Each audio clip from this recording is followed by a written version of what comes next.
பக்தி பண்ணுறதுனால உங்கள் கடமையை விட்டுடணும், உங்கள் ஆஃபீஸை விட்டுடணும், உங்கள் ரொட்டீனை விட்டுடணும், உங்கள் டியூட்டிஸை விடணும்னு எங்கேயுமே சொல்ல. அதுவாக உங்களை விடணும். இதுதான் திரும்ப திரும்ப நீங்களாக விட வேண்டாம், அதுவாக உங்களை விட்டுடும். வெள்ளரி பழம் பழுத்துருதுன்னா தானாக காம்பை விட்டு வரா மாதிரி. பழம் என்ன பழுத்தாச்சுன்னு தானாக விழுந்துடும். இல்லை, காயை பிரிக்கிறது தான் கஷ்டம். பழம் தானே அப்படி உலுக்கினா, பழம் இப்படி உலுக்கினா விழுந்துடும் இல்லையா? அந்த மாதிரி தானாக விட்டு போகணும்.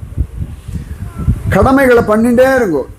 இந்த ஸ்திதிக்கு அப்புறமா அது அவசியம் இல்லை. ஸ்கூல் படிச்சுட்டு இருந்தேள், அதுக்கப்புறம் நீங்கள் ஆசைப்படாத ஸ்கூல் பக்கம் சேர்க்க மாட்டோம் அவங்கள.